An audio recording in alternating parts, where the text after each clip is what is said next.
স্বাগত ডিবিসি সংবাদে। আপনাদের সাথে আছি আমি আফরিন আনোয়ার। এবারে জানাবো খবরের বিস্তারিত। ভারতের সেনাপ্রধান জানিয়েছেন, বাংলাদেশের নির্বাচিত সরকার ক্ষমতায় আসলে স্বাভাবিক হবে ঢাকা দিল্লি সম্পর্ক। বার্ষিক সংবাদ সম্মেলনে ভারতের সেনাপ্রধান যখন এই বক্তব্য রাখলেন, ওই দিন সকালেও সাতক্ষীরার বোমরা সীমান্তে ফাঁকা গুলি ছুড়েছে বিএসএফ। শুধু তাই নয়, সীমান্তের অস্থিরতার মধ্যে বাংলাদেশের উপ হাইকমিশনারকে ডেকে পাঠিয়েছে ভারতের পররাষ্ট্র মন্ত্রণালয়। অন্যদিকে লক্ষ্মীদারি সীমান্তে ধান চাষে বিএসএফ বাধা দেয়ায় এলাকায় জোরদার করা হয়েছে টহল। ঘটনার শুরু চাঁপাইনবাবগঞ্জের নো ম্যানস ল্যান্ড বা শূন্যরেখায় ভারতীয় সীমান্তরক্ষী বাহিনী বিএসএফের কাঁটাতারের বেড়া দেয়াকে কেন্দ্র করে। তারপর সপ্তাহ জুড়েই চাঁপাইনবাবগঞ্জের বিনোদপুর, লালমনিরহাটের দহগ্রাম ও মহেশপুর উপজেলার মাটিলা সীমান্তের কোদলা নদী এলাকা ও ঠাকুরগাঁওয়ের রত্নাই সীমান্তে একের পর এক নানা ঘটনাকে কেন্দ্র করে বিজিবি আর বিএসএফের মধ্যে উত্তেজনা বাড়তে থাকে, যা ছড়ায় সীমান্তের জনপদেও। উদ্ভূত পরিস্থিতি সমাধানে বাংলাদেশে নিযুক্ত ভারতের হাই কমিশনার প্রণয় ভার্মাকে ডেকে পাঠায় পররাষ্ট্র মন্ত্রণালয়। তবে এতে সংকট সমাধান হয়নি, বরং নতুন করে অস্থিরতা দেখা দিয়েছে সাতক্ষীরা সীমান্তে। শূন্যরেখায় যে জমি ৩০ বছর ধরে চাষাবাদ করছে বাংলাদেশি চাষিরা, তাদের বাধা দেওয়া হচ্ছে জমি চাষে। কেবল তাই নয়, সীমান্তে চলছে ফাঁকা গুলিও। গোজাডাঙ্গা ভোমরার সীমান্তে, যেটাকে আমরা সীমান্ত পিলার ৩ বলি, ৩-এর পাশে একটি জায়গায় উভয় দেশের চাষিরা চাষাবাদ করে থাকেন। এই 10 গজের মতো একটা জায়গা নিয়ে সন্দেহ উদ্বেগ হলে আমরা সেখানে গতকালকে কোম্পানি কমান্ডার পর্যায়ে কথা বলে আপাতত চাষাবাদ বন্ধ রেখে পরবর্তীতে যৌথ জরিপের মাধ্যমে এটা সমাধান করার সিদ্ধান্ত গ্রহণ করা হয়। আগামী 15 তারিখে আমরা যৌথ জরিপ করব এবং যৌথ জরিপের মাধ্যমে এটা সিদ্ধান্ত ফয়সালা হবে। সীমান্তে এমন উত্তেজনার মধ্যেই বাংলাদেশের উপ হাই কমিশনার নুরুল ইসলামকে তলব করেছে ভারতের পররাষ্ট্র মন্ত্রণালয়। বাংলাদেশ ভারত সীমান্ত পরিস্থিতি নিয়ে আলোচনা করতে তাকে তলব করা হয়েছে বলে জানিয়েছে ভারতের গণমাধ্যম। দুদেশের সম্পর্ক আরও তিক্ত হচ্ছে কিনা এমন প্রশ্ন যখন ঘুরছে, তখন সোমবার দিল্লিতে সেনাবাহিনীর বার্ষিক সম্মেলনে ভারতের সেনাপ্রধান জানালেন, প্রতিবেশীদের মধ্যে বিদ্বেষ উভয় পক্ষের জন্যই ক্ষতিকর। কৌশলগত কারণে বাংলাদেশ ভারতের কাছে খুবই গুরুত্বপূর্ণ উল্লেখ করে তিনি বলেন, দুই দেশের সামরিক সম্পর্ক একেবারেই ঠিক আছে, তবে সার্বিক সম্পর্ক ঠিক হতে প্রয়োজন নির্বাচিত সরকার। বাংলাদেশের সাথে আমাদের সীমান্ত আছে, আমরা প্রতিবেশী, একসাথেই থাকতে হবে আমাদের। এটা দুই পক্ষকেই বুঝতে হবে। কোনো ধরনের বিদ্বেষ আমাদের দুপক্ষের জন্যই ক্ষতিকর। ভারতের সেনাপ্রধান জেনারেল উপেন্দ্র দ্বিবেদী আরও জানান, আগস্টের রাজনৈতিক পালাবদলের সময় সর্বদা বাংলাদেশের সেনাপ্রধানের সাথে তিনি যোগাযোগের মধ্যে ছিলেন। এমনকি গত 24 নভেম্বরেও তাদের দুজনের মধ্যে ভিডিও মারফত আলোচনা হয়েছে। তারা সবসময় নিজেদের মধ্যে যোগাযোগ রেখেছেন, এখনও সেই যোগাযোগ অব্যাহত আছে বলে জানান ভারতের সেনাপ্রধান। Nazrin Munni, DBC news, Dhaka. লালমনিরহাটের দহগ্রামে কাঁটাতারের বেড়া নির্মাণকে কেন্দ্র করে উত্তেজনার সৃষ্টি হয়েছে বাংলাদেশ ভারত দুই দেশের সীমান্তে। এ নিয়ে বিস্তারিত জানাতে সরাসরি যুক্ত হচ্ছেন সহকর্মী মাজেদ মাসুদ। মাজেদ, সীমান্তে এখনকার পরিস্থিতি কি, সেই সাথে একটু জানাবেন যে এই মুহূর্তে আসলে কোনো ধরনের অপ্রীতিকর ঘটনা ঘটছে কিনা, বা সার্বিক অবস্থা কি দেখছেন আপনি সেখান থেকে? আফরিন, আপনার শেষ প্রশ্ন দিয়ে শুরু করতে চাই। এখন পর্যন্ত যদি বলি, অপ্রীতিকর পরিস্থিতি এখনো তেমন সৃষ্টি হয়নি, তবে উত্তেজনা বা থমথমে পরিস্থিতি সেটি কিন্তু রয়েছে। আমি এই মুহূর্তে রয়েছি দহগ্রামের আঙ্গরপোতা সীমান্তে। আপনাকে একটু দেখাতে চাই, এটি হচ্ছে শূন্য রেখা, অর্থাৎ ভারত বাংলাদেশের শূন্য রেখার যে সীমানা পিলার, সেই পিলারটি এটি। এখান থেকে 150 গজ অভ্যন্তরে কাঁটাতারের বেড়া নির্মাণের কথা থাকলেও আপনি দেখবেন ঠিক কয়েক গজ পরেই, অর্থাৎ 10 থেকে 12 গজ পরেই কিন্তু এই কাঁটাতারের বেড়া নির্মাণ করা হয়। এটি গত শনিবার এই বেড়া নির্মাণের পরেই কিন্তু উত্তেজনাটা তৈরি হয়। আমরা স্থানীয়দের সাথে কথা বলে যেটি জেনেছি যে শনিবার সকালবেলা বিএসএফ বেশ কিছু ভারতীয় যারা শ্রমিক রয়েছে তাদেরকে নিয়ে এই এলাকায় কাঁটাতারের বেড়া নির্মাণ করতে এসে এবং বাংলাদেশের অভ্যন্তরেই এই বেড়া নির্মাণের অপচেষ্টা চালায়। এ সময় যারা স্থানীয় নাগরিক রয়েছেন তারা এতে বাধা প্রদান করে এবং বিজিবিকে খবর দেওয়ার পর বিজিবি যখন আসে তখন সম্মিলিতভাবে তাদেরকে কিন্তু প্রতিহত করে এবং এক পর্যায়ে আমরা দেখি যে তারা তারা ফেরত যায় এবং ফেরত যাওয়ার পরে তারা আবার পুনরায় বেশি সৈন্য সামন্ত এবং শ্রমিকদের নিয়ে এসে এই কাঁটাতারের বেড়া নির্মাণ করেছে।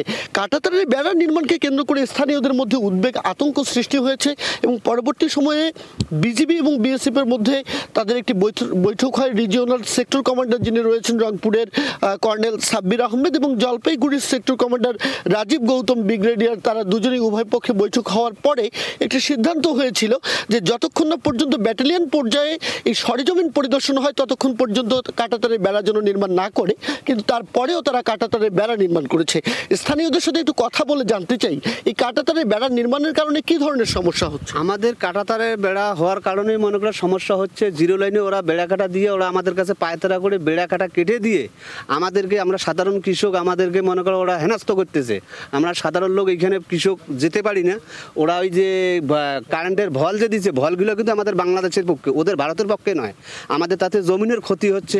অনেক ধন্যবাদ আফরিন। আমরা আসলে শুনছিলাম যে স্থানীয়রা যে বিষয়টি বলছেন যে এই কাঁটাতারের বেড়া নির্মাণের কারণে একদিকে যেমন তারা উদ্বেগ উৎকণ্ঠায় রয়েছেন, কেননা পাশে কৃষি জমিতে কাজ করতে পারছেন না, অন্যদিকে বেড়ার পাশেই আসলে উচ্চ ক্ষমতা সম্পন্ন সার্চ লাইট স্থাপন করা হয়েছে যেগুলো ফসলের ক্ষতি করছে এবং ঘরবাড়ির তাদের নিরাপত্তা বিঘ্নিত হচ্ছে। পাশাপাশি সিসিটিভি ক্যামেরাও নির্মাণ করেছে, ফলে স্থানীয়দের মধ্যে উদ্বেগ উৎকণ্ঠা রয়েছে, তবে বিজেপি সতর্ক অবস্থানে রয়েছে। আফরিন।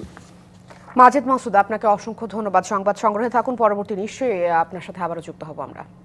যুক্তরাজ্যের দুর্নীতি বিরোধী মন্ত্রী টিউলিপ সিদ্দিক অবশেষে আসামি হলেন বাংলাদেশের দুর্নীতি মামলায়। সোমবার টিউলিপ ছাড়াও তার মা শেখ রেহানা, খালা শেখ হাসিনা, ভাই ববি ও বোন আজমিনা সহ রাজুকের বিভিন্ন পর্যায়ের কর্মকর্তাদের আসামি করে পৃথক 3টি মামলা করেছে দুদক। এটি ব্রিটিশ কোনো মন্ত্রীর বিরুদ্ধে বাংলাদেশ থেকে করা প্রথম দুর্নীতি মামলা। Tulip Rizwana Siddique British parliament labour পার্টির এই সদস্য, যুক্তরাজ্যের দুর্নীতিবিরোধী মন্ত্রী। সোমবার শেখ রেহানার কন্যা ব্রিটিশ মন্ত্রী টিউলিপের বিরুদ্ধে মামলা করেছে বাংলাদেশের দুর্নীতি দমন কমিশন দুদক। পূর্বাচল নিউ টাউনের প্লট বরাদ্দে ক্ষমতার অপব্যবহার ও অনিয়মের অভিযোগে 3টি মামলা করেছে সংস্থাটি, আর 3 মামলাতেই আসামি করা হয়েছে টিউলিপকে। আর একটি করে মামলায় আসামি হয়েছেন টিউলিপের মা শেখ রেহানা, ভাই রাদওয়ান মুজিব সিদ্দিক ববি এবং বোন আজমিনা সিদ্দিককে। 3 মামলায় শেখ হাসিনাকে সহযোগী আসামি করা হয়েছে। দুদকের এজাহারে বলা হয়েছে, শেখ রেহানা, ববি এবং আজমিনা রাজুকের পূর্বাচলে অতি মূল্যবান কূটনীতিক এলাকায় 2022 সালে 10 কাঠা করে 30 কাঠা প্লট নেন। দণ্ডবিধির সংশ্লিষ্ট ধারা এবং দুর্নীতি প্রতিরোধ আইন 1947-এর 5-2 ধারায় মামলা রুজু করা হয়েছে এবং তদন্তকালে শুধু তিনি নন, আরও কারো যদি সংশ্লিষ্টতা পাওয়া যায় সেই বিষয়ও এখানে অন্তর্ভুক্ত হবে। টিউলিপ সিদ্দিক প্লট না নিয়ে কেন আসামি হলেন, এমন প্রশ্নের উত্তরে দুদকের মহাপরিচালক জানান, টিউলিপ তার বিশেষ ক্ষমতা বলে শেখ হাসিনাকে প্রভাবিত করেছেন। টিউলিপ সিদ্দিক ব্রিটিশ পার্লামেন্টের একজন গুরুত্বপূর্ণ সদস্য। তিনি ব্রিটিশ পার্লামেন্টের সদস্য হিসাবে বেআইনিভাবে তার খালা প্রধানমন্ত্রী শেখ হাসিনাকে প্রভাবিত করেছেন মর্মে অনুসন্ধান দলের কাছে তথ্যাদি রয়েছে। তারই আলোকে অনুসন্ধান দলের প্রতিবেদনের সুপারিশের প্রেক্ষিতে এই মামলায় তাকে অন্তর্ভুক্ত করার সিদ্ধান্ত গৃহীত হয়েছে। প্লট গ্রহণে অনিয়মের অভিযোগে রবিবার শেখ হাসিনা এবং তার কন্যা সাইমা ওয়াজেদ পুতুলের বিরুদ্ধেও মামলা করেছে দুদক। Aditya Rafat, DBC news, Dhaka. শুক্রবারের মধ্যে শেষ হবে বিএনপি চেয়ারপারসন বেগম খালেদা জিয়ার সব স্বাস্থ্য পরীক্ষা। সোমবার লন্ডনে একথা জানান তার ব্যক্তিগত চিকিৎসক AZM জাহিদ হোসেন। তিনি জানান, রিপোর্ট হাতে পেয়ে পরের পদক্ষেপ নেওয়া হবে। প্রতিদিনই ওনার স্বাস্থ্য পরীক্ষা করছেন এবং সেই অনুযায়ী পরীক্ষার রিপোর্টের উপর ভিত্তি করে কিছু কিছু বায়োকেমিক্যাল টেস্টও করানো হয়। শুক্রবারের মধ্যে চেষ্টা করবেন যাতে একটা ওনার পরবর্তী চিকিৎসা সম্পর্কে একটা প্ল্যান করা যায়। এখন যেটা প্রয়োজন, অতি দ্রুত বা অতি তাড়াতাড়ি যে সমস্ত পরিবর্তন আনা প্রয়োজন সেগুলো আনা হচ্ছে। পাঠ্য বইয়ের প্রচ্ছদের গ্রাফিতি থেকে আদিবাসী শব্দটি বাদ দেয়ায় রাতভর গ্রাফিতি এঁকে প্রতিবাদ জানালেন ঢাকা বিশ্ববিদ্যালয়ের শিক্ষার্থীরা। জুলাই অভ্যর্থনের সময় দেশ জুড়ে জনপ্রিয় হয় শিল্পী মামুন হোসেনের আঁকা একটি চিত্রকর্ম। পতাকা ছিঁড়বেন না শিরোনামের এই চিত্রকর্মে মূর্ত হয়েছিল অসাম্প্রদায়িক বাংলাদেশের স্বপ্ন। সম্প্রতি নবম দশম শ্রেণীর বাংলা দ্বিতীয় পত্র বইয়ের প্রচ্ছদে ব্যবহৃত হয় এই গ্রাফিতি, কিন্তু হিন্দু, মুসলিম, বৌদ্ধ, খ্রিস্টানের সাথে থাকা আদিবাসী শব্দটি মুছে ফেলা হয় এই চিত্রকর্ম থেকে। তারই প্রতিবাদে সারা রাত ক্যাম্পাসে গ্রাফিতি আঁকেন শিক্ষার্থীরা। একই সাথে আগামীকাল শিক্ষা বোর্ড অভিমুখে বিক্ষোভ মিছিলের ঘোষণা দেওয়া হয়েছে।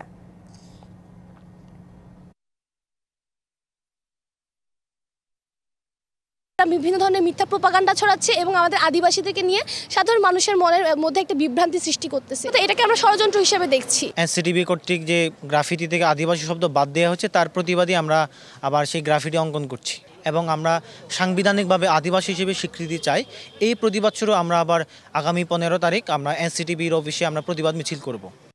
এবার এজেন্সি প্রতি হজ যাত্রীর কোটা 2000 থেকে কমিয়ে সর্বনিম্ন 1000 নির্ধারণ করে সৌদি আরবের সঙ্গে চুক্তি করেছে বাংলাদেশ, যদিও সর্বনিম্ন 500 করার দাবি হজ এজেন্সিগুলোর। হজ এজেন্সিগুলোর সংগঠন হাব বলছে, এজেন্সি প্রতি হজ যাত্রীর কোটা 1000-এর নিচে না নামালে চরম বিশৃঙ্খলা দেখা দিতে পারে হজ যাত্রায়।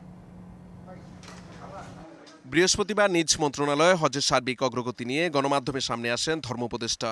তারপরেও আমি দুটো চিঠি দিয়েছি, এটা আমার পদমর্যাদার সাথে মানায় না। এখন ওনারা যদি এর 3 দিন পর রবিবার সৌদি আরবের জেদ্দায় এবারের হজযাত্রীরই একটি চুক্তি হয়, যেখানে এজেন্সি প্রতি সর্বনিম্ন কোটা নির্ধারণ করে দেওয়া হয়েছে।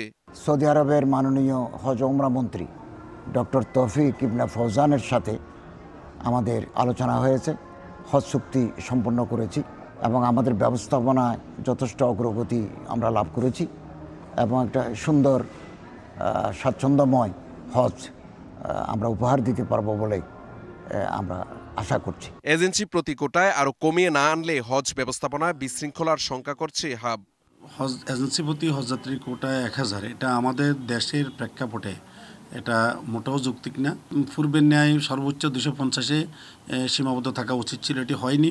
এই বিষয়গুলো যদি সুষ্ঠুভাবে একটা নীতিমালার মধ্যে না নিয়ে আসেন, আমি 2025 সালে হজ ব্যবস্থাপনায় চরম বিশৃঙ্খলা দেখা দিবে। হজ ব্যবস্থাপনা হয়রানি আর ভোগান্তি এড়াতে কাজ করার কথা জানান হাবের এই সাবেক নেতা। একক কোনো আমাদের গভর্নমেন্ট সিদ্ধান্ত নিতে পারে না, এখন আমাকে ওদের বাস্তবতা মেনে কাজ করতে হবে। তবে আমাদের কিছু সমস্যার সম্মুখীন হইতেই হবে। তা যেহেতু প্রথম বছর 1000 হাজি, এটা আসলে একটা এজেন্সি পকেট ট্যাকেল দেওয়া আসলে সমস্যা। এটা আমরা চেষ্টা করি ওভারকাম করার জন্য, তবে কিছু ঝামেলা আসতেই পারে। সৌদি আরবের সরকারের কোট অনুযায়ী এবছর বাংলাদেশ থেকে 1,27,198 জন হজে যাওয়ার সুযোগ পাবেন। খরচ সহ নানান জটিলতায় নিবন্ধনে সাড়া না মেলায় এই সংখ্যা অর্ধেকেরও নিচে নেমে আসে। Mahmudul Hasan Nazim, DBC news, Dhaka. দাম কমিয়ে আনতে সরকার নানামুখী পদক্ষেপ নিলেও এর বিন্দুমাত্র প্রভাব পড়েনি দিনাজপুরের চালের বাজারে, যে কারণে উচ্চ মূল্যে চাল কিনতে হচ্ছে ক্রেতাদের। ব্যবসায়ীরা বলছেন, আগামী বোরো মৌসুমের আগে চালের দাম কমার সম্ভাবনা নেই। দাবি উঠেছে সিন্ডিকেট ও অবৈধ মজুতদারদের চিহ্নিত করে ব্যবস্থা নেয়ার।